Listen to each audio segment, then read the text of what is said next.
Deep in the forgotten valleys of the Appalachian Mountains, 12-year-old Tommy Mills has been surviving alone for 3 years. Abandoned by parents who couldn't afford another mouth to feed, he learned to forage, hunt, and most importantly, to build. What started as a desperate search for shelter became something extraordinary. Tommy began collecting discarded materials from the valley below: rusted metal sheets, weathered barnwood, broken furniture that families left behind. With nothing but determination and an intuitive understanding of construction, he pieced together something remarkable in a hidden grove surrounded by ancient oaks. The structure defies explanation. Part treehouse, part sculpture, part home, it rises from the forest floor like something from a fairy tale. Solar panels salvaged from a closed factory power LED lights strung between hand-carved beams. But how did a child with no formal education create something that would challenge professional architects? Before we jump back in, tell us where you're tuning in from. And if this story touches you, make sure you're subscribed, because tomorrow I've saved something extra special for you. 3 years earlier, 9-year-old Tommy Mills sat on a cracked plastic chair outside Murphy's gas station, clutching a torn family photograph like a lifeline. His mother had told him to wait there while she used the restroom, but that was 6 hours ago. The autumn sun was setting behind the West Virginia mountains, painting the sky the color of old bruises. The photograph showed happier times. Tommy between his parents at a county fair, all three of them smiling at cotton candy and carousel music. Now the image was creased down the middle, splitting his family in half just like reality had done. His father had lost his job at the coal mine 8 months back, and his mother cleaned houses when she could find work. 3 mouths to feed had become impossible with 2 empty hands. Tommy's stomach growled as he watched cars pull in and out of the gas station. Travelers bought snacks and drinks, families headed somewhere together, teenagers laughing in the back seats of pickup trucks. Nobody noticed the small boy with dirt under his fingernails and patches on his jeans, waiting for parents who weren't coming back. As darkness fell, Murphy himself, a heavy-set man with kind eyes, approached the boy. "Son, you've been sitting there all day. Where's your folks?" Tommy's voice came out as a whisper. "Mama said to wait. She'll be back." Murphy glanced at his wife through the store window, and Tommy caught the look that passed between them. It was the same look the school counselor had given his teacher when Tommy fell asleep in class too many times. The same look neighbors shared when they heard shouting from his family's trailer late at night. "Tell you what," Murphy said gently. "Why don't you come inside? Get something to eat while you wait." But Tommy shook his head, loyalty and fear warring in his chest. If he moved from this spot, if he stopped believing, then it would be real. His parents would really be gone. The mountains around him seemed to whisper ancient secrets as night settled over the valley. These peaks had watched families scatter like leaves for generations. Coal miners seeking work, farmers abandoning worn-out land, children growing up too fast in a place where opportunity died young. Tommy didn't know he was joining a tradition as old as these hills themselves. By midnight, when the gas station closed and Murphy reluctantly called the county sheriff, Tommy had already made his decision. While the adults talked in hushed voices about foster care and social services, the boy slipped away into the darkness, carrying nothing but his torn photograph and a stubborn refusal to become another statistic in the system. The first night taught him that survival wasn't about comfort. It was about making it to morning. He found shelter under an old railroad bridge, using newspapers and cardboard from a dumpster to block the wind. The October air bit through his thin jacket, and every sound in the darkness made him jump. Coyotes howled in the distance, owls called from invisible perches, and something large crashed through the underbrush nearby. But when dawn came, painting the mountains gold and purple, Tommy felt something unexpected: freedom. For the first time in months, nobody was yelling. Nobody was crying about bills or drinking away disappointment. The mountain air tasted clean, and the forest stretched endlessly in all directions, offering possibilities instead of limitations. He spent that first day exploring, following deer trails deeper into the wilderness, His small size became an advantage, allowing him to slip through dense undergrowth and navigate terrain that would challenge adults. By afternoon, he discovered something that would change everything: an abandoned logging camp. Its wooden buildings grey with age and weather.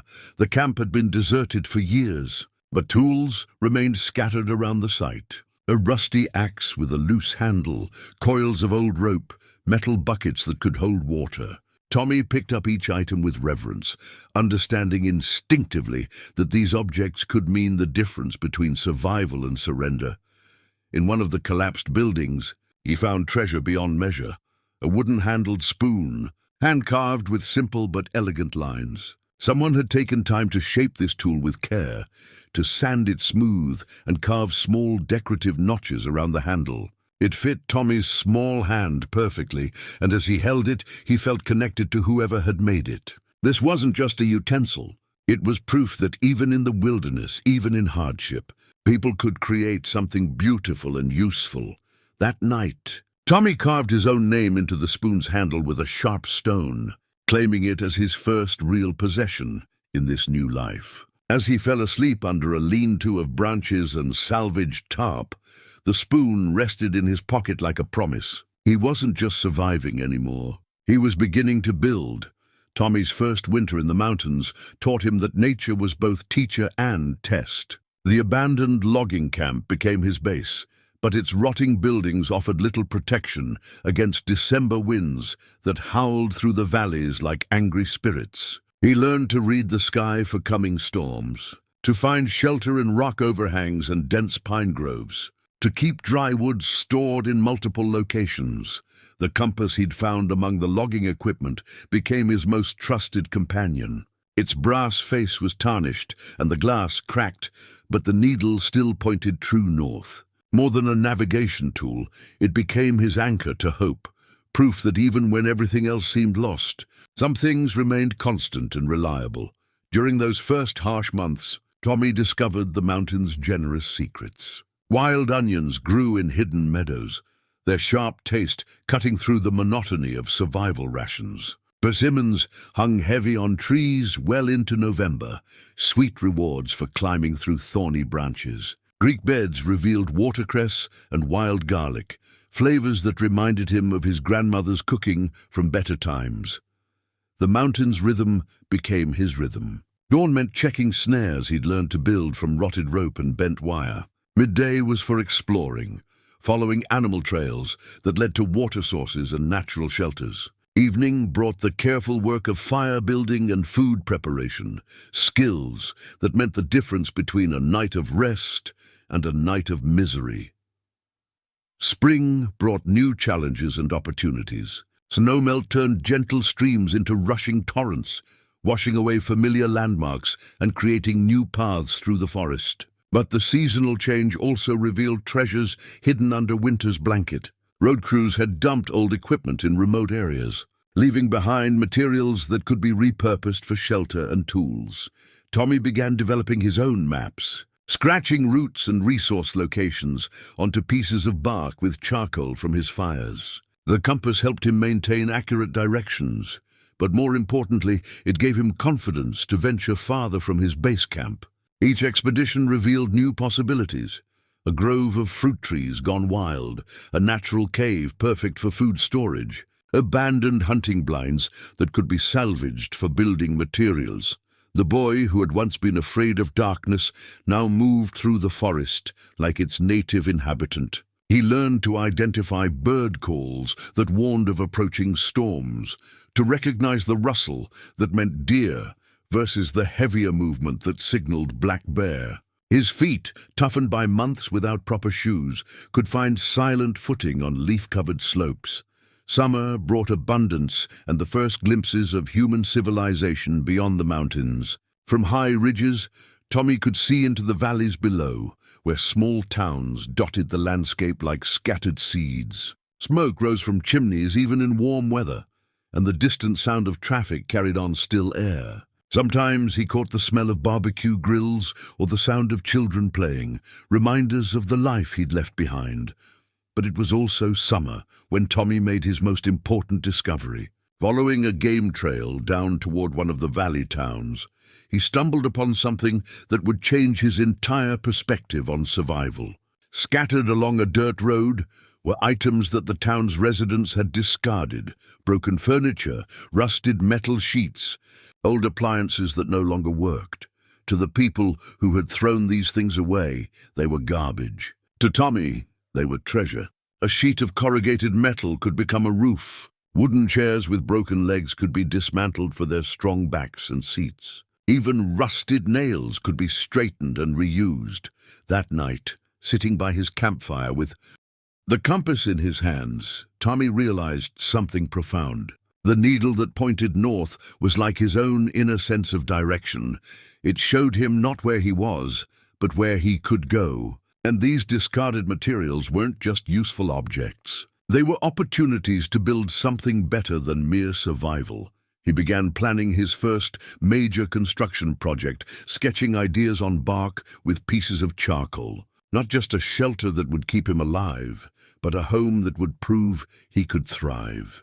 The compass gleamed in the firelight, its steady needle pointing toward a future that suddenly seemed full of possibility. As autumn approached again, marking a full year since his abandonment, Tommy no longer thought of himself as a lost child waiting for rescue. He was a mountain dweller, a builder, a survivor who had learned to see opportunity where others saw only waste. The compass in his pocket pointed north, but his dreams pointed towards something even more ambitious, a structure that would showcase everything he'd learned about turning nothing into something remarkable. By his second year alone, Tommy had grown 2 inches taller and gained the lean muscle that came from constant physical work. His hands, once soft from childhood, now bore the calluses of someone who built things every day. More importantly, his mind had developed the kind of spatial reasoning that engineers spent years learning in school. The discovery of the perfect building site came during an early morning hunt. Following a deer trail through dense undergrowth, Tommy pushed through a curtain of wild grapevines and found himself in a hidden grove that took his breath away. Ancient oak trees formed a natural circle, their massive trunks creating walls, and their interlocking branches forming a cathedral ceiling 50 feet overhead. The grove was approximately 30 feet across, with level ground that showed no signs of flooding even after heavy rains. Morning sunlight filtered through the canopy in golden shafts, while the surrounding forest provided natural windbreaks. Most remarkable of all, a small spring bubbled up from rocks at the grove's eastern edge, providing fresh water year-round. Tommy sat in the center of this natural sanctuary, slowly turning in circles as his imagination began to work. He could see it clearly. Not a crude survival shelter, but a real home that would complement rather than compete with the grove's natural beauty. The oaks would remain untouched, their massive trunks incorporated into his design as living pillars supporting a structure unlike anything ever built. That evening, by firelight, Tommy began his first architectural drawings. Using a piece of smooth bark as paper and charcoal as pencil, he sketched his vision from multiple angles. The design that emerged was both practical and fantastical, a multi-level structure that flowed around the oak trees like water around stones, incorporating salvaged materials in ways that would honor rather than hide their origins. The blueprint he drew that night would guide his construction for the next 2 years. Unlike the rough sketches he'd made before, this drawing showed careful attention to engineering principles he'd absorbed through observation and instinct. Load-bearing walls, proper drainage, structural connections that would allow the building to flex with strong winds rather than resist them. His first major salvage expedition took weeks of planning. Tommy had been watching the valley towns from high vantage points, learning the rhythms of their waste disposal.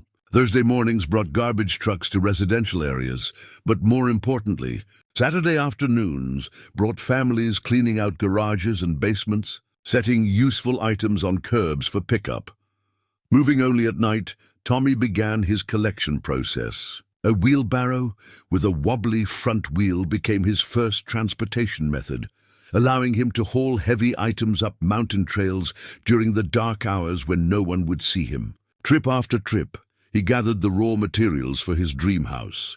Corrugated metal sheets from a demolished barn would become weatherproof roofing. Wooden pallets, discarded by a grocery store, could be dismantled to provide hundreds of uniform boards. Most precious of all, he discovered a pile of concrete blocks behind a construction site. Solid building materials that the contractor had abandoned when the project was completed. Each piece of salvaged material told a story. Window frames from a house renovation still held glass, offering the possibility of natural light in his forest home. Copper pipes from a plumbing upgrade could be fashioned into water collection systems. Even broken furniture held value. Solid wood that could be reshaped, hardware that could be repurposed, designs that could inspire new creations. Tommy's approach to construction defied conventional wisdom. Instead of building from the ground up according to standard plans, he designed around the materials he could find. When he discovered a cache of aluminum siding, his walls gained a reflective quality that would help regulate interior temperature. Finding a roll of insulation meant his home could be comfortable year-round. The physical work of construction developed his body, while the mental challenges strengthened his problem-solving abilities. How do you attach a wall to a living tree without damaging the bark? How do you create a foundation on uneven ground, using only salvaged materials? How do you design a roof that sheds water while allowing some rainfall to reach the tree roots below?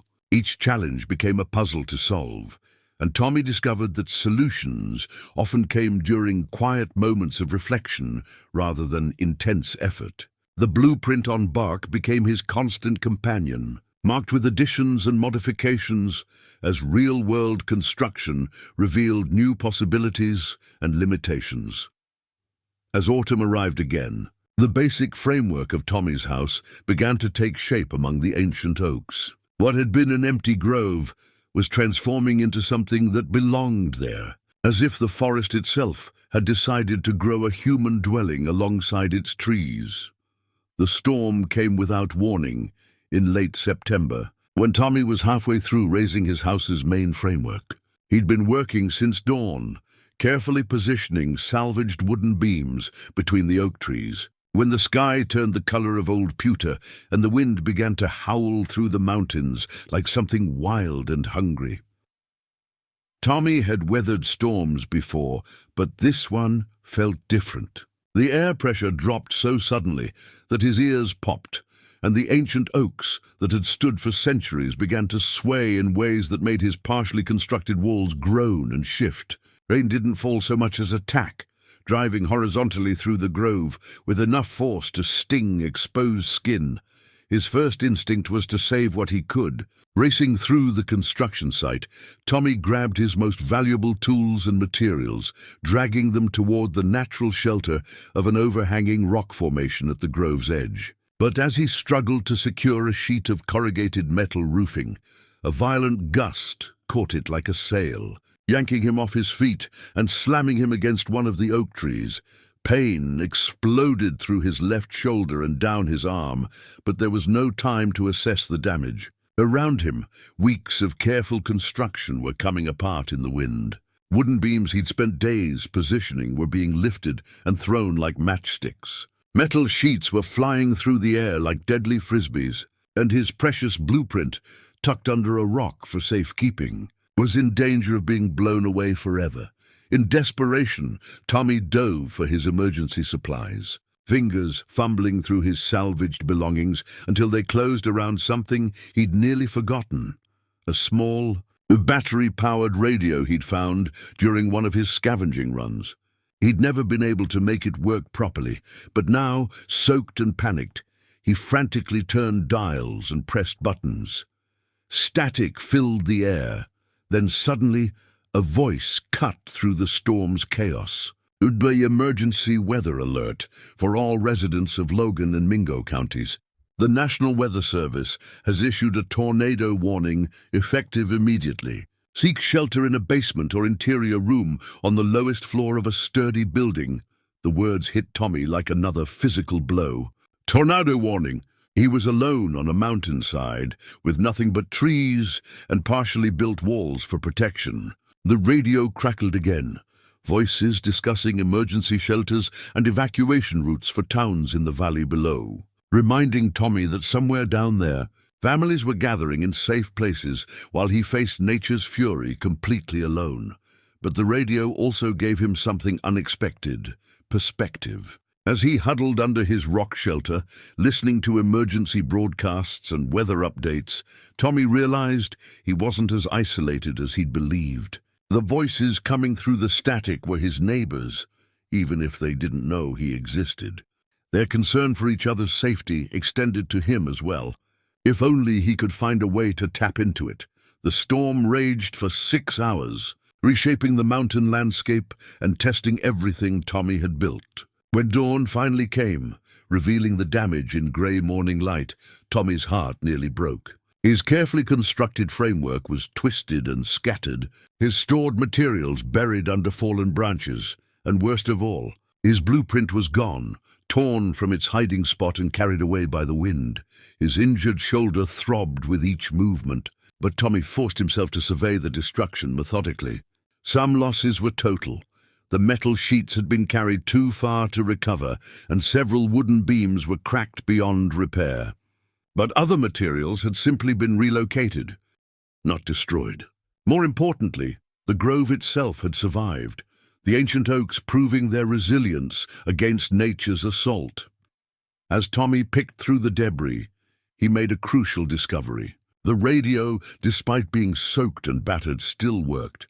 Throughout the morning, it brought news of the storm's aftermath: roads blocked by fallen trees, power lines down throughout the county, but no lives lost. The communities in the valley were already organizing recovery efforts, neighbors helping neighbors clear debris and rebuild what the storm had destroyed. That afternoon, with his arm in a makeshift sling fashioned from salvaged rope, Tommy began the process of redesigning his house. The storm had taught him that survival wasn't just about shelter, it was about building something strong enough to withstand whatever nature could throw at it. His new plans would incorporate storm resistance from the ground up, using the oak trees not just as architectural elements, but as natural anchor points for a structure that could bend without breaking. The radio became his constant companion during the rebuilding process, providing weather updates that helped him plan work schedules and emergency broadcasts that reminded him he was part of a larger community. Even in isolation, 2 weeks after the storm, while salvaging materials from a debris pile near the valley road, Tommy found something that stopped him cold.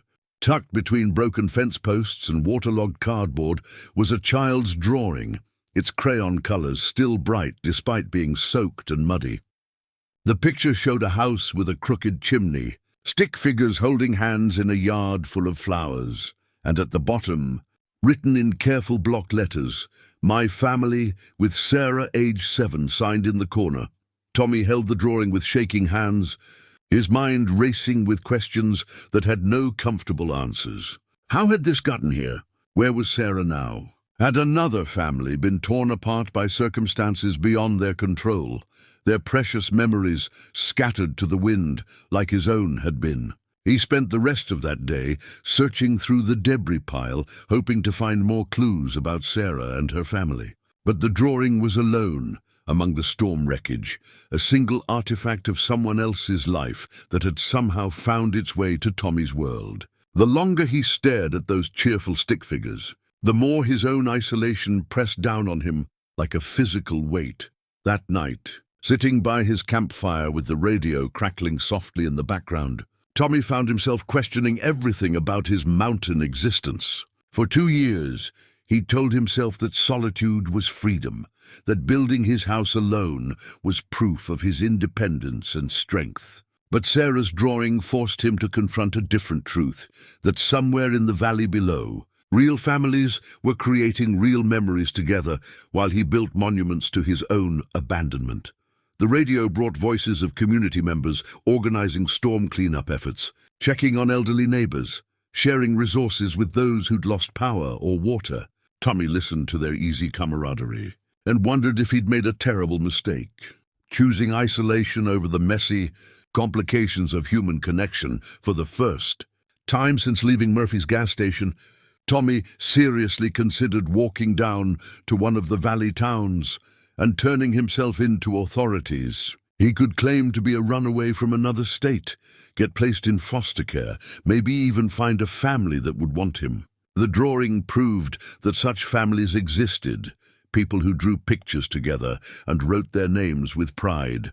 But morning brought clarity along with sunlight filtering through the oak canopy. As Tommy resumed work on his house, now redesigned to withstand future storms, he realized that Sarah's drawing hadn't shown him what he was missing. It had shown him what he was building toward.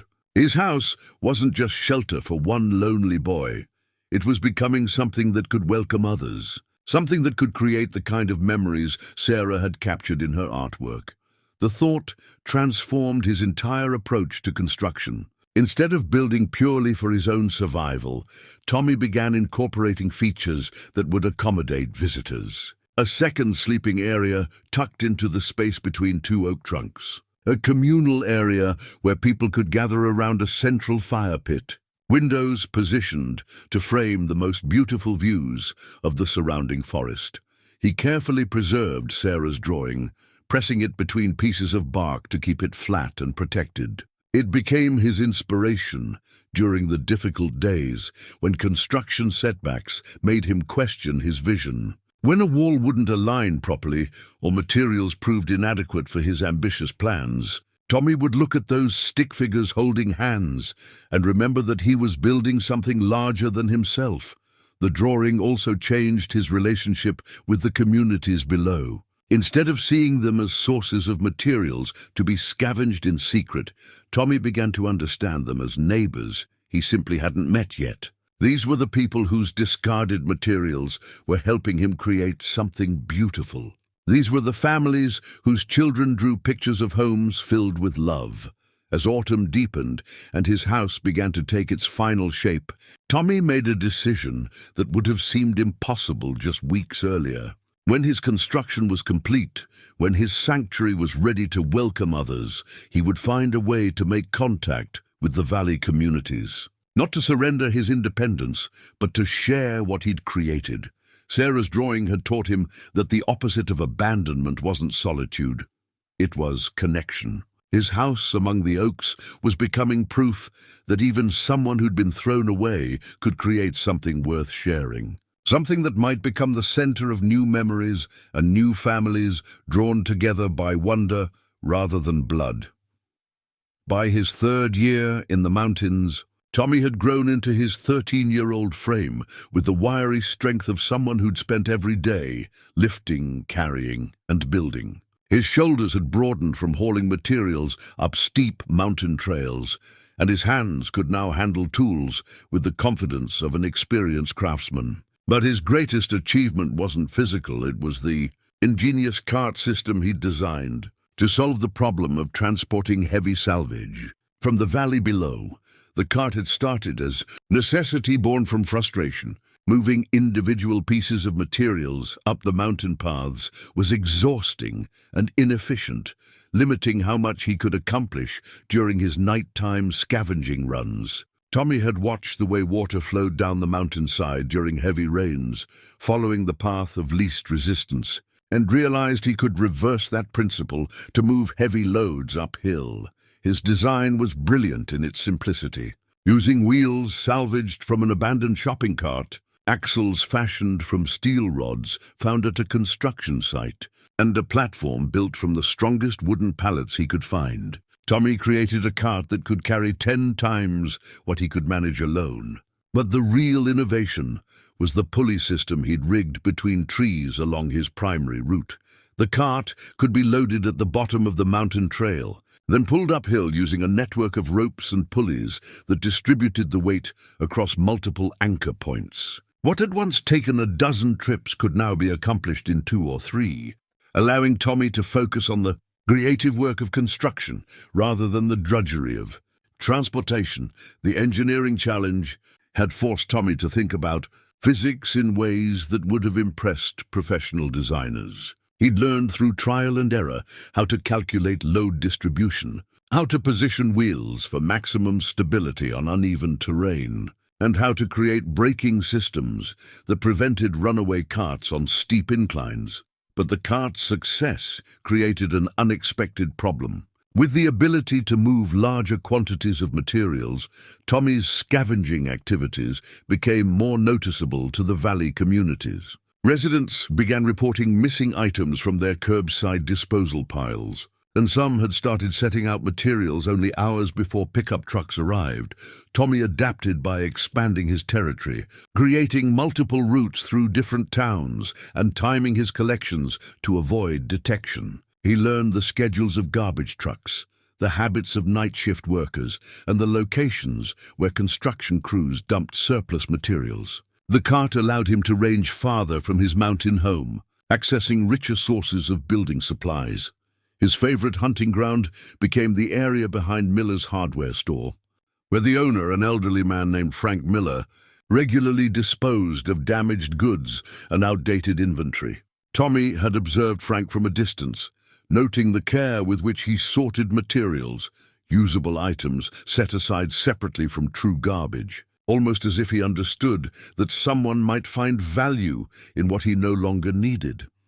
One autumn evening, while loading his cart with a collection of bent nails that could be straightened and reused, Tommy heard footsteps approaching. He froze, ready to abandon the cart and flee into the darkness, but Frank Miller's voice called out gently through the night air. "Son, I know you're there. Been watching you take materials for months now. You're not in trouble. Just curious about what you're building." Tommy remained hidden behind a stack of lumber, his heart hammering against his ribs. Frank continued talking as if carrying on a conversation with the darkness itself. "Whatever you're creating up in those mountains, it must be something special. You've got good taste in materials, and you never take more than you need. That tells me something about your character." Frank pulled out a small flashlight, but instead of searching for Tommy, he illuminated a separate pile of materials. "I've been setting aside some things I thought you might find useful. Good wood, solid hardware, some electrical supplies that are still functional. They're yours if you want them, no questions asked." Tommy watched from his hiding place as Frank returned to his store, leaving the flashlight on top of the pile like a beacon. The gesture was so unexpected, so generous, that Tommy felt tears threatening for the first time in months. Here was proof that his instincts about community had been correct, that kindness existed even for someone like him, even for someone who lived in the shadows. That night, Tommy loaded his cart with Frank's gifts, but more importantly, he carried with him the knowledge that his work was being noticed and appreciated by at least one person in the world. Below, the breakthrough came on a gray November morning, when Tommy discovered something that would transform his mountain home from impressive shelter into technological marvel. While exploring the far side of the valley, following rumors of an abandoned electronics factory, he stumbled upon a treasure trove that made his pulse quicken with excitement. The factory had closed 2 years earlier, a victim of overseas competition and changing markets. But the owners had simply walked away, leaving behind equipment and materials that represented thousands of dollars of investment. Most valuable of all were the solar panels, dozens of them stacked in the loading dock, their dark surfaces unmarked by weather or damage. Tommy had heard about solar power through his radio, listening to environmental programs that discussed renewable energy and sustainability. But seeing the actual panels, understanding their potential, opened up possibilities he'd never imagined. His house could have electric lights, power for tools, maybe even heat during the coldest winter months. The logistics of moving solar panels up the mountain challenged even his ingenious cart system. Each panel was larger and heavier than anything he'd transported before, requiring multiple trips and careful planning to avoid damage during the journey. But Tommy approached the challenge with the methodical patience that had become his trademark. He spent a week studying the panels, learning how they connected to each other and to the batteries and inverters that would store and convert their power. The factory's abandoned office provided technical manuals and wiring diagrams that Tommy studied like sacred texts, absorbing electrical engineering principles through pure determination and need. Installing the solar array became the most ambitious project of Tommy's young life. He designed a mounting system using salvaged aluminum framing and positioned the panels to catch maximum sunlight while remaining hidden from casual observation by anyone who might venture into his grove. The work required climbing high into the oak trees, securing mounting brackets and running electrical cables with the careful precision of a professional installer. The first time Tommy flipped the switch and saw LED bulbs illuminate his living space, he felt like he'd performed magic. The warm glow transformed the oak grove from woodland shelter into something approaching a real home. But the solar system provided more than just lighting. It powered a small refrigeration unit he'd salvaged from the electronics factory, allowing him to store fresh food safely. Even more revolutionary was the water system Tommy designed around his solar power supply. Using electric pumps and pressure tanks, he created running water throughout his house, drawing from the natural spring and distributing it through a network of salvaged pipes. What had been a primitive mountain camp now featured modern conveniences that rivaled any valley home. The electrical system also powered communication equipment, an improved radio setup that could receive multiple frequencies and, most importantly, a small weather monitoring station that gave Tommy advance warning of approaching storms. The memory of the tornado that had destroyed his first construction attempt drove him to create early warning systems that would protect both his house and his safety. Winter months became productive rather than merely survivable. Electric heat allowed Tommy to work on indoor projects during the coldest weather, while electric lights extended his productive hours well into the evening. He used this time to refine his living space, creating furniture from salvaged materials and installing systems that would make his home comfortable for visitors. When the time came to reveal his creation, the solar array also represented a philosophical shift in Tommy's relationship with the natural world.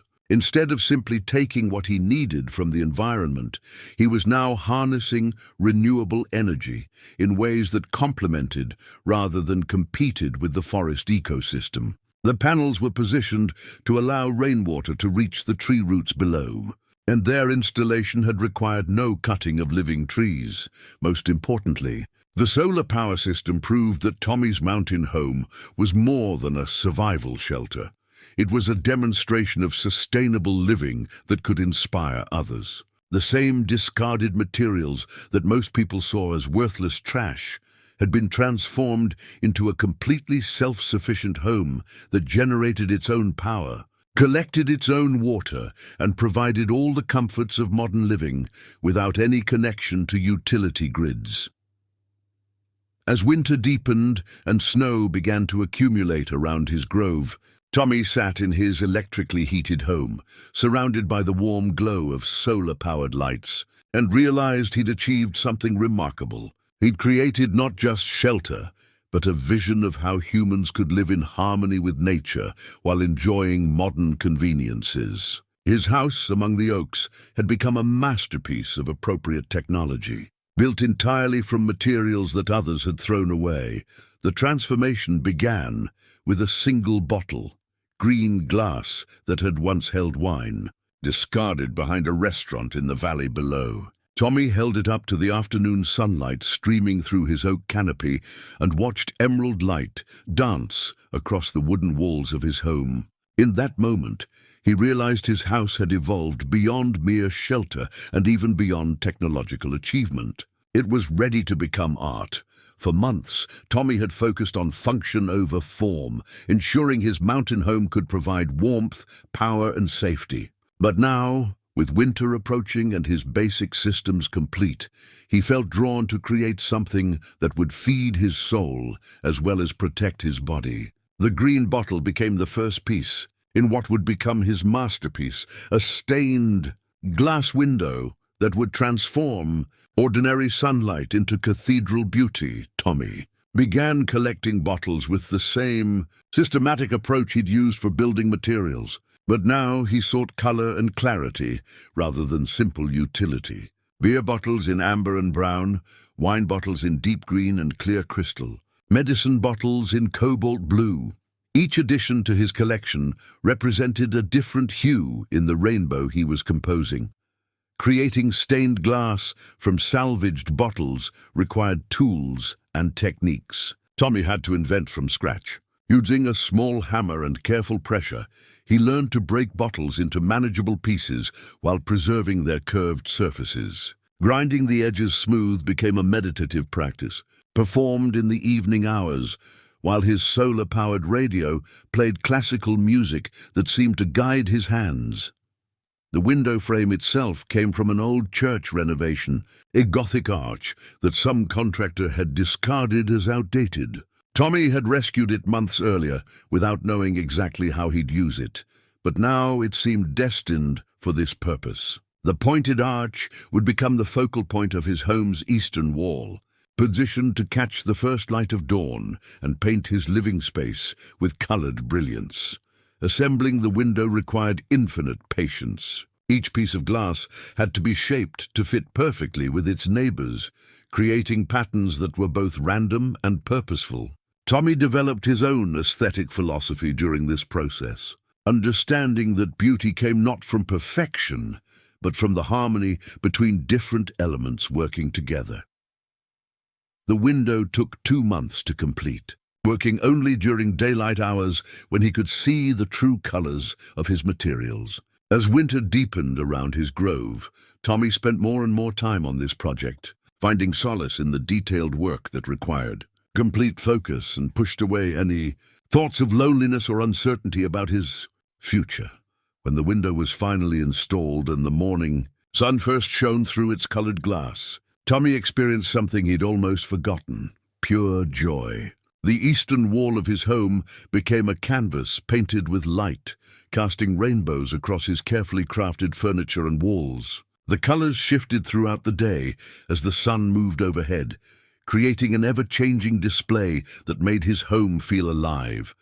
But the window accomplished something even more important than beauty. It announced to the world that this was not merely a survival shelter built by a desperate child, but a work of art created by someone who understood that humans need more than food and warmth to truly live. The stained glass proclaimed that its creator had not just survived abandonment, but had transcended it, transforming pain into something magnificent.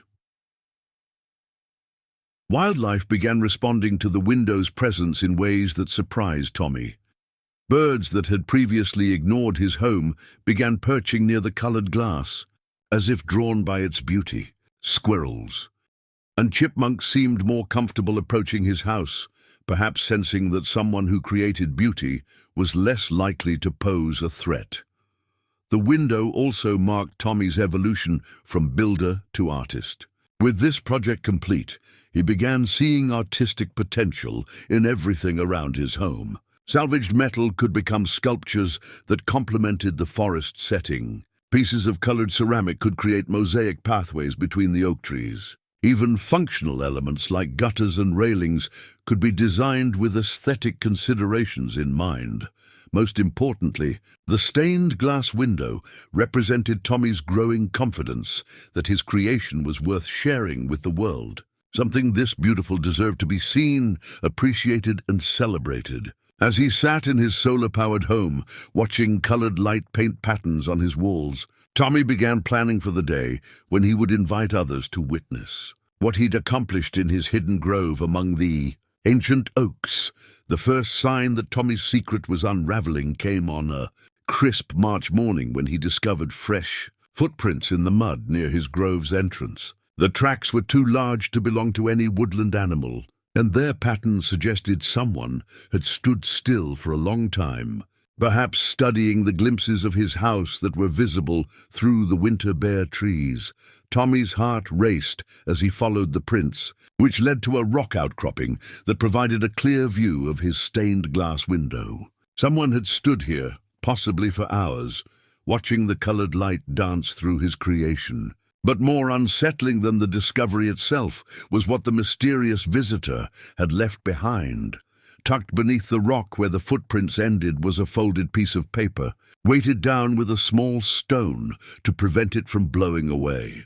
Tommy's hands trembled as he unfolded what appeared to be a hastily written note. "To whoever built this amazing house, you are not alone. Your work is beautiful and inspiring. A friend who understands." The words hit Tommy like lightning. After 3 years of complete isolation, someone had found him, studied his work, and chosen to reach out with kindness rather than suspicion or alarm. The note was unsigned, offering no clues about its author's identity, but the careful handwriting suggested education, and the message itself conveyed genuine appreciation rather than idle curiosity. Tommy spent the rest of that day in emotional turmoil, alternating between excitement at finally being seen and terror at losing his carefully protected privacy. The note proved that his house was visible to people who knew how to look, and that realization shattered his sense of security. If one person could find him, others might follow. He began taking defensive measures, creating better camouflage screens around the grove's perimeter and establishing lookout points where he could watch for intruders without being seen. But even as he worked to protect his sanctuary, Tommy found himself hoping the note writer would return. The loneliness he'd successfully buried for months was now roaring back to life, fueled by the tantalizing possibility of human connection. The radio chatter from the valley towns had been changing recently, with increasing references to mysterious sightings in the mountain areas. Hikers reported glimpses of artificial structures in remote locations, and some described colored lights visible through the forest at dawn. Tommy realized his stained glass window had become a beacon, beautiful but dangerous to his continued secrecy. 2 weeks after finding the first note, Tommy discovered a second message, this one left on a tree branch directly along one of his regular paths. The placement suggested someone had studied his movement patterns and knew exactly where he would find it. This note was longer and more detailed. "Your solar panel installation is brilliant. I'm an engineer, and I've never seen anything like what you've accomplished. Please don't be afraid. I only want to understand how you did this." The revelation that his visitor was an engineer both thrilled and terrified Tommy. Here was someone with the technical knowledge to truly appreciate his innovations, but also someone with the authority to report unauthorized construction to government officials. Tommy's mind raced with questions about the engineer's motives and connections.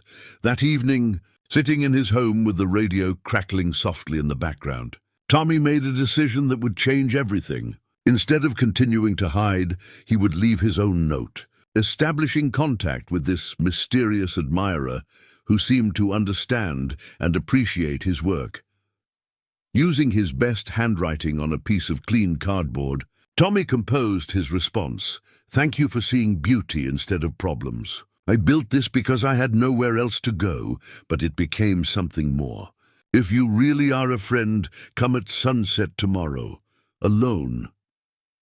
He left the note at the base of the tree where the second message had appeared, weighted down with a piece of his own stained glass as both signature and gesture of trust. The colored glass fragment would prove he was the house's true creator, while offering a tangible piece of his artistry as a gift. As sunset approached the following day, Tommy positioned himself in his highest lookout point, watching the forest with binoculars he'd salvaged from the electronics factory. His future hinged on what happened in the next few hours. Either he would gain his first human ally in 3 years, or he would lose the sanctuary that had become his entire world. The woman who emerged from the forest at sunset was not what Tommy had expected. Dr. Elena Vasquez moved through the undergrowth with the careful precision of someone who understood wilderness protocol, carrying a bright orange backpack that immediately identified her as part of an organized search effort. The equipment strapped to her pack, GPS devices, two-way radios, Emergency flares made Tommy's stomach clench with fear. Elena was in her early 40s, with greying hair pulled back in a practical ponytail, and the weathered complexion of someone who spent significant time outdoors. She wore the vest of a volunteer search and rescue coordinator, and Tommy could see official certification badges that spoke of training and authority. This wasn't a casual hiker who'd stumbled upon his secret. This was someone with the power to change his life, whether he wanted it or not.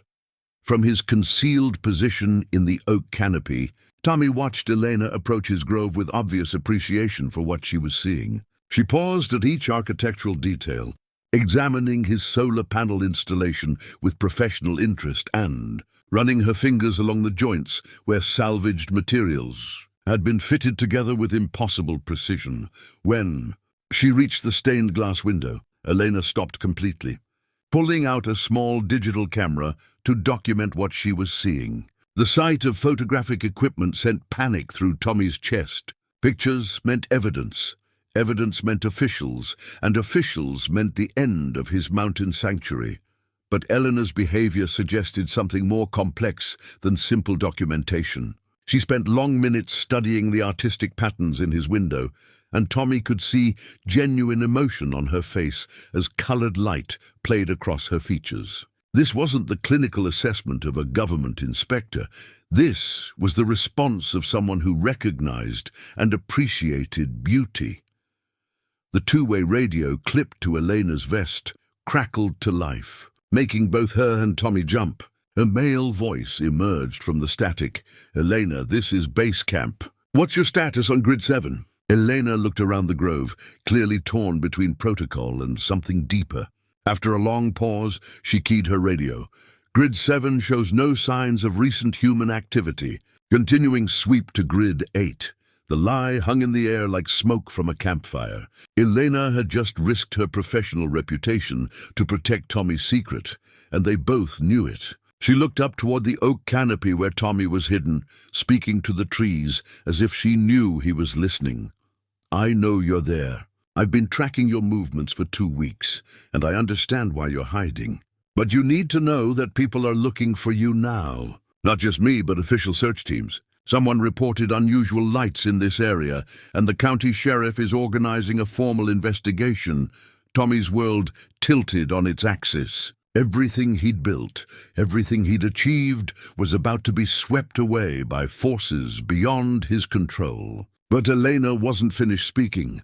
"I'm going to give you 48 hours to decide what you want to do. After that, I have to file my official report, and this place will be crawling with investigators. But if you're willing to trust me, there might be another way." She reached into her backpack and pulled out a manila folder thick with documents and photographs. Setting it carefully on the ground near Tommy's note tree, she continued her impossible offer. "I'm not just search and rescue. I'm also a structural engineer, and what you've built here is extraordinary. These documents outline a legal process for obtaining retroactive building permits and establishing this site as an educational demonstration project. It would mean inspections and paperwork, but it might also mean you could stay." Elena began walking back toward the forest edge, but paused to deliver one final message.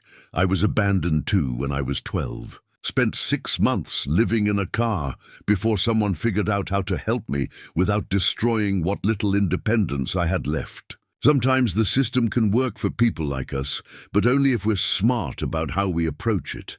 The search and rescue equipment on Elena's back caught the last rays of sunset as she disappeared into the trees, leaving Tommy alone with decisions that would determine his future. The manila folder sat on the ground like a bridge between his hidden world and the complicated reality of human civilization. That night, Tommy sat in his solar-powered home, reading Elena's documents by LED light while his radio picked up increased chatter about search operations in the mountain areas. The legal paperwork was complex and intimidating, but it offered something he'd never imagined possible, a path toward legitimacy that wouldn't require abandoning everything he'd built. The fever came in the middle of November, striking Tommy with the sudden violence of a mountain storm. What began as a minor scratch from a rusted piece of metal became infected, then developed into something that made his entire body burn with heat, while his teeth chattered uncontrollably. Alone in his oak grove sanctuary, with winter settling over the mountains like a frozen blanket, Tommy faced the first crisis his ingenuity couldn't solve. For 2 days, he tried to manage the illness with mountain remedies: willow bark tea for the fever, honey from wild bees for his infected wound. But as his temperature climbed and red streaks began spreading up his arm from the injury site, Tommy realized he needed medical supplies that couldn't be found in the forest or salvaged from construction sites. The decision to venture into Miller's Valley during daylight hours felt like stepping off a cliff. For 3 years, Tommy had moved through the towns only under cover of darkness, invisible as a shadow, collecting materials that nobody wanted. Now, sick and desperate, he was about to break the cardinal rule that had kept him safe and hidden.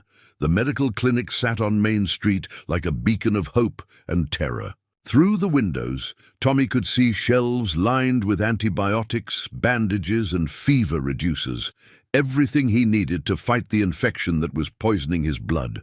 But obtaining those supplies would require the most morally challenging act of his mountain existence.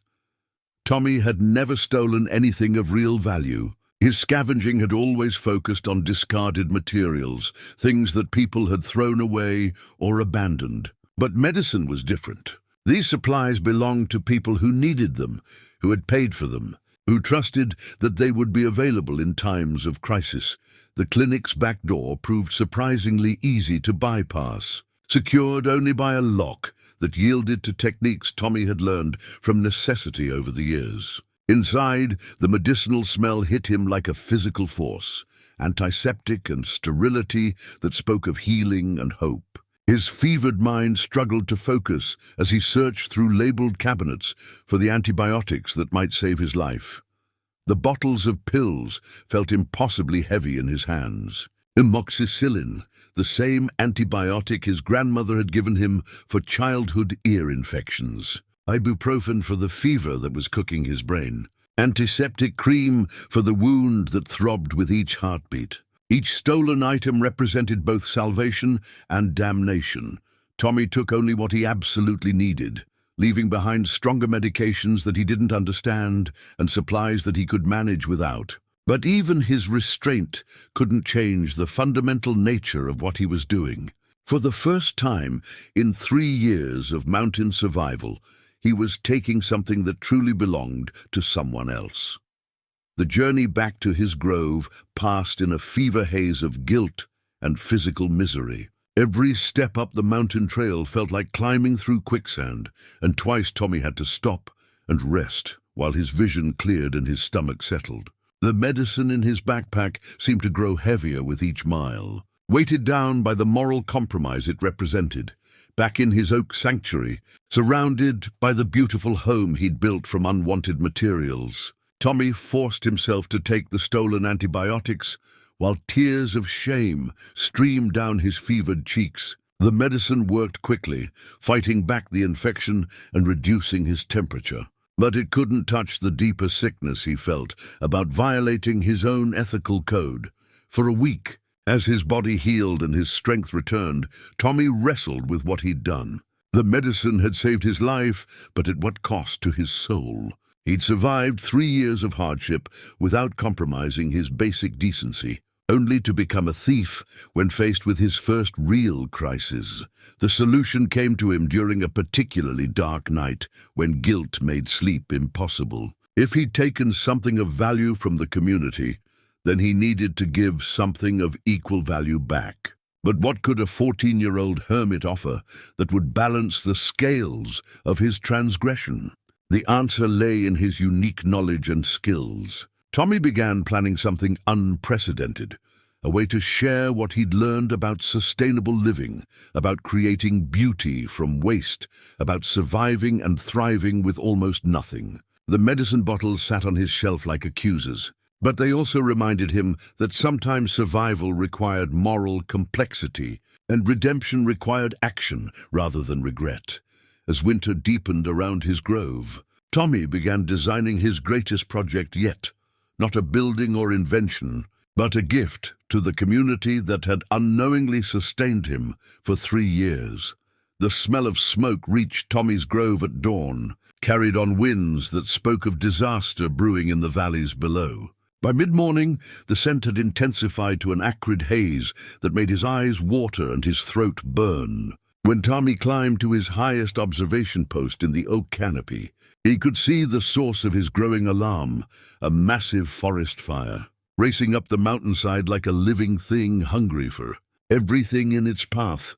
The radio crackled with emergency broadcasts as volunteer firefighters mobilized across 3 counties. Tommy listened with growing horror as dispatchers coordinated evacuations, called in air support, and reported that the fire was moving faster than anyone had anticipated. Dry conditions and high winds were turning what should have been a manageable blaze into a regional catastrophe. From his elevated position, Tommy could track the fire's progress hour by hour. Orange flames crowned through treetops a mile below his grove, consuming everything they touched with frightening efficiency. Smoke columns rose like twisted tornadoes, and the sound of burning timber carried on the wind like distant thunder. At this rate, the fire would reach his sanctuary by evening, but Tommy's house, built primarily from metal salvage and positioned among fire-resistant oak trees, might actually survive what wooden structures could not. His solar panels were mounted on steel frames, his walls were primarily aluminum and corrugated metal, and the grove's location provided natural fire breaks in the form of rocky outcroppings and a spring-fed stream. As afternoon brought the fire closer, Tommy made a decision that surprised even himself. Instead of fleeing to safety, he began preparing his home to serve as a refuge for anyone who might need it. His solar-powered radio picked up increasingly desperate reports of firefighters trapped by rapidly changing wind patterns and civilians cut off from evacuation routes. The first refugees arrived just as the sun was setting behind a wall of smoke and flame. 3 volunteer firefighters, their yellow helmets blackened with soot and their faces streaked with exhaustion, stumbled into Tommy's grove like survivors from a war zone. They'd been fighting the fire for 18 hours straight when shifting winds trapped them on the wrong side of the flames, forcing them to seek shelter wherever they could find it. Captain Rodriguez, the team leader, stopped dead when he saw Tommy's house rising from the oak grove like something from a dream. His weathered face, marked by years of fighting mountain fires, registered complete bewilderment at finding this architectural marvel in the middle of nowhere. "What in the hell is this place?" Rodriguez gasped, pulling off his helmet to reveal grey hair plastered with sweat and ash. Tommy emerged from his house, no longer the hidden hermit, but a 14-year-old boy offering sanctuary to exhausted heroes. "It's my home. The fire can't reach you here. The metal construction and the spring water will keep you safe." The firefighters were too exhausted to question this impossible situation. Tommy led them into his home, where solar-powered lights provided brightness in the smoke-darkened evening, and clean water flowed from taps fed by mountain springs. The men collapsed onto furniture that Tommy had crafted from salvaged materials, their relief at finding safety overwhelming their curiosity about their young host. As the fire raged through the forest around them, Tommy's grove became an island of calm in a sea of destruction. His metal-clad house reflected the heat without igniting, and the spring that fed his water system continued flowing even as the surrounding forest burned. The 3 firefighters, amazed by their sanctuary's innovative design, began to understand that they'd found something extraordinary. Throughout the night, Tommy's radio brought updates on the fire's progress and calls for missing personnel. When Captain Rodriguez identified himself and reported his team's location, the dispatcher's relief was audible even through the static. But more importantly, Rodriguez began describing the remarkable structure that had saved their lives. "You need to send an engineer up here when this is over," Rodriguez told the radio. "Kids built something that could revolutionize how we think about fire-safe construction in wilderness areas. as dawn broke over a landscape transformed by fire, Tommy found himself no longer hiding from the world, but helping. To save it, the helmet Captain Rodriguez had placed on his table, scorched but still bearing the insignia of courage and service, represented Tommy's transition from isolation to heroism. He'd spent 3 years building a refuge for himself, only to discover that his true purpose was providing refuge for others. The fire had destroyed thousands of acres of forest, but it had also revealed Tommy's sanctuary to the world in a way that could no longer be hidden or ignored. The helicopter arrived 2 hours after dawn, its rotors cutting through the smoke-heavy air as it searched for the fire crew that had gone missing in the night. Tommy watched from his grove as the aircraft circled overhead, the pilot following radio coordinates to locate Captain Rodriguez and his team. When the helicopter finally settled in a nearby clearing, its arrival marked the end of Tommy's secret existence. Sheriff William Carson emerged from the aircraft with the purposeful stride of someone accustomed to crisis management. A tall man in his 50s with silver hair and the weathered face of someone who'd spent decades dealing with mountain emergencies. Carson had coordinated search and rescue operations throughout these hills for over 20 years. Behind him followed Dr. Elena Vasquez, her search and rescue vest identifying her as the engineer who'd left those carefully worded notes weeks earlier. When Sheriff Carson saw Tommy standing beside his incredible house, the older man's expression shifted through confusion, recognition, and finally understanding. He pulled a folded paper from his shirt pocket, a missing person poster that had been distributed throughout the region 3 years earlier. The photograph showed a younger Tommy, 9 years old, and grinning at the camera during happier times. "Tommy Mills," Carson said, his voice carrying the weight of a mystery finally solved. "Son, do you have any idea how many people have been looking for you?" The poster in Carson's hands felt like evidence from another lifetime. The boy in the photograph belonged to a world of broken families and impossible choices, while the young man standing in the oak grove had built something extraordinary from the wreckage of that abandonment. Tommy stared at his own face, remembering the child who'd waited outside Murphy's gas station for parents who never returned. "I know," Tommy said quietly, "but I found somewhere better than anywhere they could have taken me." Captain Rodriguez emerged from Tommy's house, still wearing his soot-stained uniform, but looking more rested than he had in days. He clapped a protective hand on Tommy's shoulder as he addressed the sheriff. "Bill, this kid saved our lives. His house design is brilliant, completely fire-resistant construction, using nothing but salvaged materials. We need to be talking about what he's accomplished here, not treating him like a runaway." Elena Vasquez moved through Tommy's grove with professional fascination, examining the solar panel installation and the innovative water systems that had allowed the structure to function independently of all utility connections. Her engineer's eye assessed load-bearing walls and structural joints that defied conventional construction wisdom while achieving remarkable stability. "Sheriff?" Elena called from beside the stained glass window.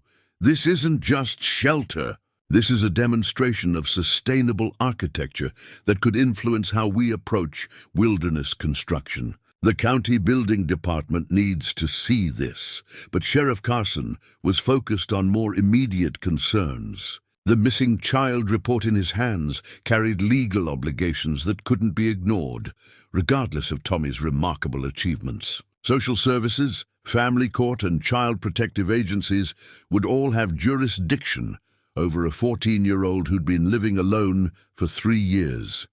"Tommy, I understand you've built something amazing here," Carson said gently. "But you're still a minor, and there are people whose job it is to make sure you're safe and cared for. We have to follow certain procedures." The word procedures hit Tommy like a physical blow. After 3 years of complete independence, of making every decision about his own life and future, the prospect of returning to institutional control felt like a death sentence. Everything he'd built, everything he'd learned, everything he'd become would be reduced to paperwork and case files. "What happens to my house?" Tommy asked, his voice barely above a whisper. Elena stepped forward, pulling documents from her backpack. "That's where things get complicated. What you've built here has significant value as both architecture and education. There are legal mechanisms for establishing this site as a demonstration project, which could allow you to maintain some connection to it." She handed Tommy a thick folder containing building permits, educational program proposals, and legal frameworks that might allow his Grove Sanctuary to transition from secret hideaway to legitimate institution. The paperwork represented hope, but also the end of the simple life he'd created among the ancient oaks. The missing person poster remained in Sheriff Carson's hands, a reminder that Tommy's story had never really belonged to him alone. Somewhere in the wider world, people had been searching, hoping, and refusing to give up on a 9-year-old boy who'd vanished from a gas station 3 years earlier. The media circus began 3 days after the fire, when Captain Rodriguez's official report reached the regional newspapers and someone leaked photos of Tommy's incredible house to social media. By the end of the week, news vans were parked along every road leading to the mountains, and helicopter news crews circled overhead like mechanical vultures seeking the perfect aerial shot of the Miracle Mountain home. Janet Torres, a veteran television journalist from the state capital, was the first to arrive with a full camera crew. Her bright red blazer and perfectly styled hair seemed absurdly out of place in the forest setting, but her questions revealed genuine fascination with Tommy's achievement rather than mere sensationalism. The camera she directed toward Tommy's stained glass window captured light and color in ways that made his creation look even more magical than reality.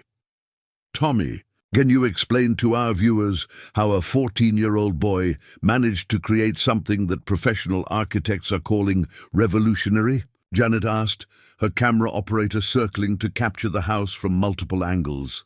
Standing beside his Oak Grove sanctuary, Tommy struggled to find words that could convey 3 years of learning, building and growing into someone he'd never expected to become. The camera lens felt like a microscope examining his soul, and the attention of strangers pressed against his consciousness like physical weight. "I just used what people threw away," Tommy said simply. Turned out there was a lot more value in those materials than anyone realized. But the story had already grown beyond Tommy's simple explanation. Online forums buzzed with discussions of sustainable architecture and off-grid living. Environmental groups hailed him as a young pioneer of green construction. Architects shared photos of his innovative joint designs and structural solutions. The house that had been his private refuge was becoming a symbol for movements he'd never heard of. The cameras captured every detail of Tommy's daily life: his solar panel array, generating clean electricity, his water systems providing fresh running water from mountain springs, his ingenious waste management systems that left no environmental footprint. Each innovation that had been born from necessity was now being analyzed as breakthrough technology worthy of patent applications. Dr. Elena Vasquez had become Tommy's unofficial spokesperson, explaining the technical aspects of his construction to reporters who couldn't distinguish between load-bearing walls and decorative elements. Her engineer's vocabulary gave weight to achievements that might otherwise be dismissed as lucky accidents by a creative child. What Tommy has accomplished here represents a fundamental shift in how we think about sustainable construction, Elena told the cameras. He's proven that sophisticated modern living is possible using entirely salvaged materials and renewable energy sources. But the media attention brought complications that threatened to overwhelm Tommy's carefully ordered world. Reporters trampled through his forest, disturbing wildlife and damaging plants he'd spent years cultivating. Camera crews left trash in pristine wilderness areas, and curious visitors began arriving uninvited, hoping to catch glimpses of the famous mountain house. Sheriff Carson found himself managing a traffic control nightmare as news vans, clogged mountain roads and unauthorized helicopter Flights violated restricted airspace.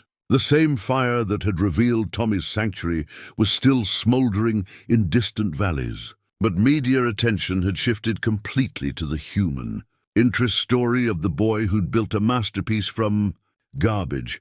Tommy's sleeping area became a fortress, where he retreated from the constant intrusion of cameras and questions. The home that had been his peaceful sanctuary now felt like a museum exhibit, every corner analyzed and discussed by strangers who saw inspiration where he saw simply the place he'd learned to live. The most disturbing aspect of the media frenzy was how quickly Tommy's story was being reshaped to fit convenient narratives. Some reports portrayed him as a victim of parental neglect who needed immediate rescue. Others painted him as an environmental hero whose choices represented conscious activism. A few suggested he was a prodigy whose talents required institutional development. None of these versions captured the complex reality of a boy who'd simply tried to survive and discovered in the process that survival could become art, that necessity could become innovation, and that solitude could become preparation for community. The television camera that recorded his every word felt like a trap, transforming spontaneous thoughts into public statements that would be analyzed and criticized by people who'd never spent a single night alone in the wilderness. As the sun set over his oak grove, painting his stained glass window with familiar colors, Tommy realized that his life had entered a new phase, whether he wanted it or not. The quiet mountain boy who'd built beauty from waste was becoming a public figure whose future would be shaped by forces as unpredictable as the fire that had revealed his secret to the world. The legal documents arrived in a manila envelope thick enough to choke a horse, delivered by a court officer who seemed as bewildered by Tommy's mountain sanctuary as everyone else who'd discovered it in recent weeks. Judge Margaret Collins had ordered a comprehensive review of Tommy's situation, and the paperwork spread across his handmade table represented the most important decision of his young life. The documents detailed 3 potential futures, each carrying profound implications for both Tommy and his remarkable house. Option 1 was traditional foster care placement, which would mean leaving his grove permanently and allowing the state to decide what happened to the property. Option 2 involved supervised group housing with other at-risk youth, offering some independence while ensuring adult oversight. Option 3 was unprecedented, supervised emancipation that would allow Tommy to remain in his home under specific conditions. David Chen, the court-appointed advocate assigned to Tommy's case, was a soft-spoken man in his 30s who'd spent his career helping children navigate impossible situations. Unlike the reporters and officials who'd invaded Tommy's privacy, David approached the grove with obvious respect for what had been accomplished there. The judge wants to understand what you've built here before making any decisions about your future, David explained, settling into one of Tommy's salvaged chairs. She's seen the photos and read the engineering reports, but she needs to hear from you directly about what this place means. Tommy picked up the legal documents with hands that had learned to shape metal and wood but had never before touched. Papers that could determine his entire future.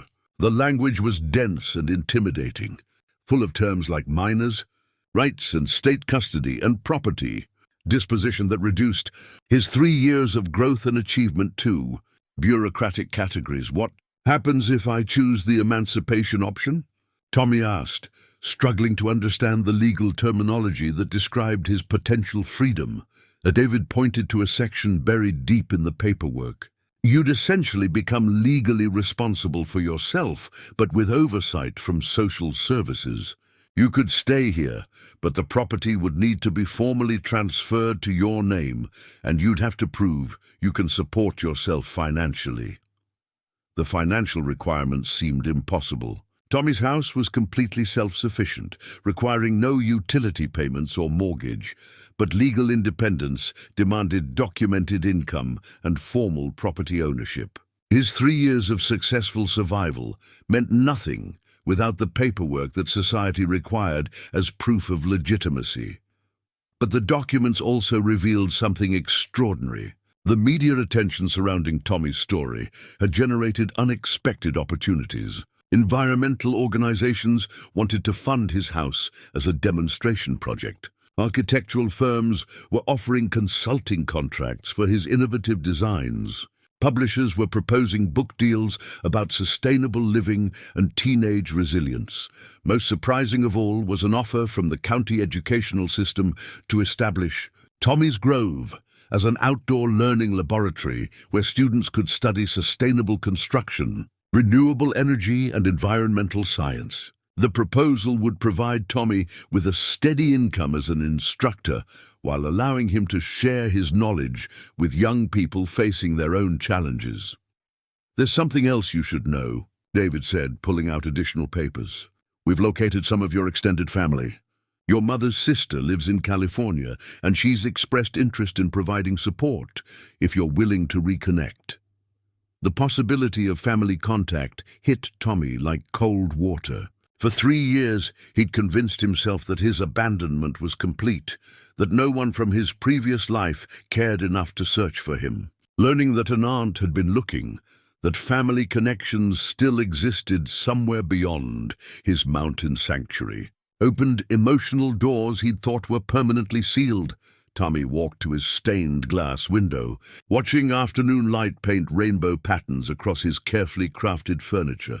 The house that had been his entire world was being transformed into something larger, a symbol, a classroom, a bridge between the isolation he'd known and the community he was beginning to understand he'd always craved. The legal documents felt heavy in his hands, not because of their physical weight, but because of the life-changing decisions they represented. Each option offered different freedoms and different restrictions, different opportunities and different risks. But all of them acknowledged something that Tommy had barely dared to hope, that his achievements were valuable enough to preserve, and that his voice mattered enough to be heard.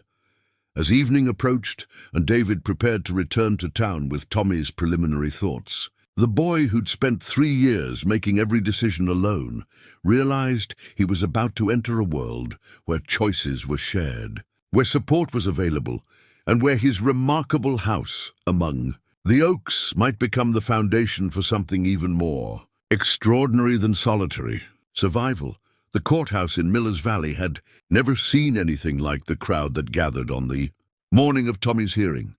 Judge Margaret Collins looked out from her bench at a packed gallery that included firefighters, environmental activists, social workers, architects, and reporters from 3 states. But Tommy's eyes were fixed on something far more personal, a small golden key he'd crafted from salvaged brass and copper. Now resting on the table before him like a talisman, the key had taken him 3 sleepless nights to create, forged in a makeshift foundry built from materials he'd collected over the years. Every curve and tooth had been shaped by hand, polished to a warm glow that caught the courthouse's fluorescent lighting. It was both functional, opening the front door of his mountain home, and symbolic, representing his choice to unlock a future that balanced independence with community connection. Prosecutor James Whitney represented the state's position that Tommy, despite his remarkable achievements, remained a minor in need of protective custody. Whitney's arguments focused on safety concerns and educational requirements, painting Tommy's mountain existence as dangerous isolation that had deprived him of normal childhood development. "Your Honor," Whitney argued, "while we all admire this young man's ingenuity, we cannot ignore the fact that he has lived without adequate supervision, medical care, or formal education for 3 critical years of his development." But Tommy's defense team, led by attorney Sarah Martinez and supported by Dr. Elena Vasquez's technical testimony, presented a radically different perspective. They argued that Tommy's achievements demonstrated not just survival skills, but advanced knowledge in engineering, architecture, environmental science, and sustainable living that surpassed most high school graduates. When Judge Collins called Tommy to the witness stand, the packed courtroom fell silent. The boy who'd spent 3 years speaking only to trees and woodland creatures, now faced the challenge of explaining his choices to a room full of strangers, whose decision would determine his future. "Tommy," Judge Collins said gently, "I've read extensive reports about what you've accomplished, but I need to hear from you directly. Why should this court allow you to continue living independently?" Tommy held his handmade key, feeling its warm weight in his palm, and found words that came from 3 years of solitary reflection and growing wisdom. "Your Honor, when my parents left me at that gas station, I thought my life was over. I thought being thrown away meant I was worthless. But living in the mountains taught me that nothing is worthless if you understand how to see its potential." He gestured toward the photographs of his house that covered the courtroom walls, images that captured the beauty he'd created from materials others had discarded. "I built my house from things people didn't want anymore, but I also built myself from someone nobody wanted anymore. If you put me in foster care or group homes, you're saying that what I became isn't good enough. That 3 years of learning and growing and creating something beautiful doesn't matter because I did it without permission." The courtroom remained absolutely silent as Tommy continued, his voice gaining strength as he spoke about the knowledge he'd gained and the community he wanted to serve. "I'm not asking to stay isolated forever. I want to share what I've learned, to teach other kids that being abandoned doesn't mean being worthless. My house can become a place where young people learn that they can build their own futures, that they can take the broken pieces of their lives and create something amazing." Judge Collins studied the golden key in Tommy's hands, understanding its symbolism, even before he explained its significance.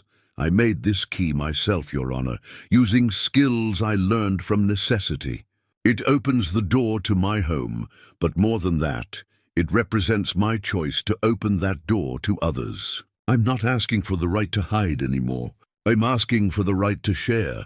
The judge called for a brief recess, during which Tommy sat surrounded by supporters who had become his community: Elena Vasquez, Captain Rodriguez, David Chen, and dozens of others who had seen value in his achievements. The golden key passed from hand to hand, each person recognizing its craftsmanship and understanding its meaning.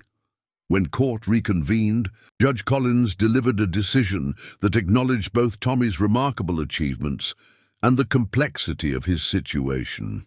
The supervised emancipation would be granted, but with conditions that would transform his mountain sanctuary into something larger than he'd ever imagined, a bridge between the isolation that had shaped him and the community that would define his future. 1 year later, Tommy Mills stood in his Oak Grove sanctuary, watching a group of middle school students from 3 counties explore the sustainable living techniques that had once been his secret survival methods. At 15, he had grown into his role as instructor and guide, his voice carrying the quiet authority of someone who had learned profound lessons through necessity and chosen to share them through love.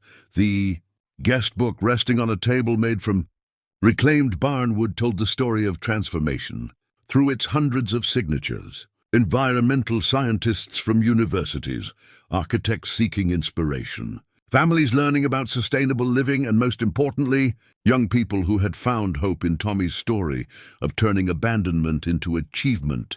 Emma Rodriguez, age 13 and daughter of the fire captain who had first found refuge in Tommy's home, carefully signed her name in the guest book after completing her week-long summer program.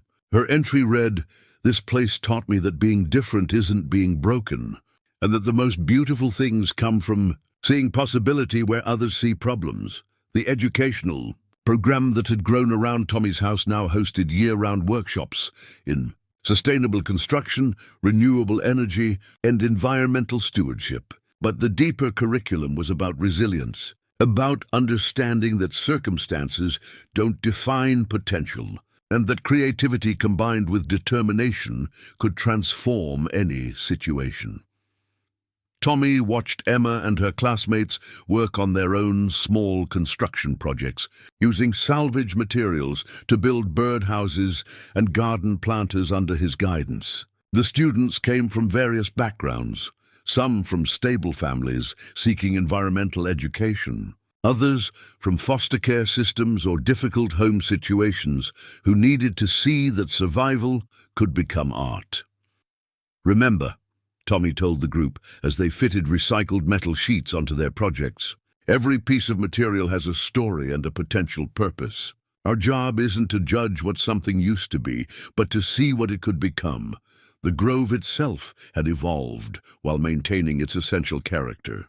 Additional structures now provided classroom space and workshop areas, all built using Tommy's principles of sustainable construction and aesthetic integration with the natural environment. Solar panels generated enough electricity to power the educational facilities, and the water systems had been expanded to accommodate larger groups while maintaining their environmentally sound design.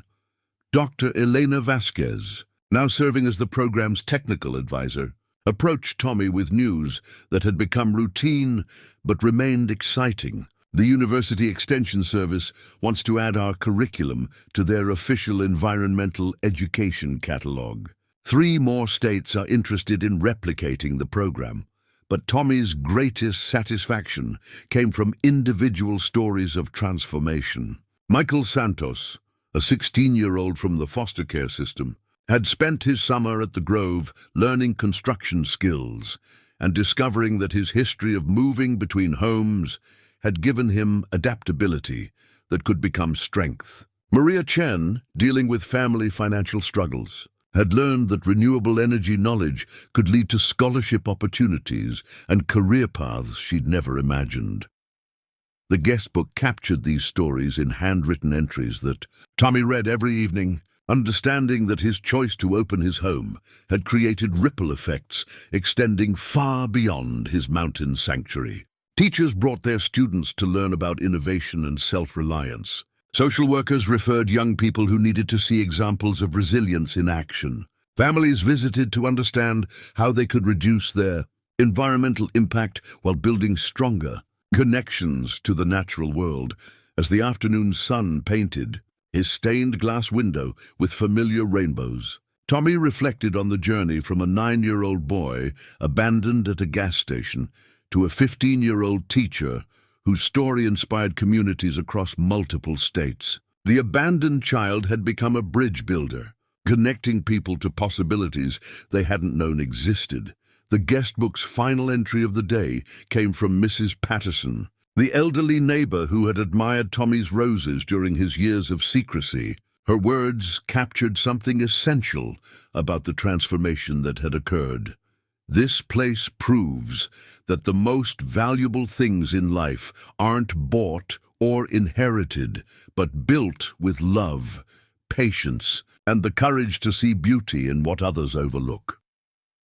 As evening settled over the grove, and the day's visitors returned to their homes carrying new knowledge and inspiration, Tommy began planning tomorrow's lessons.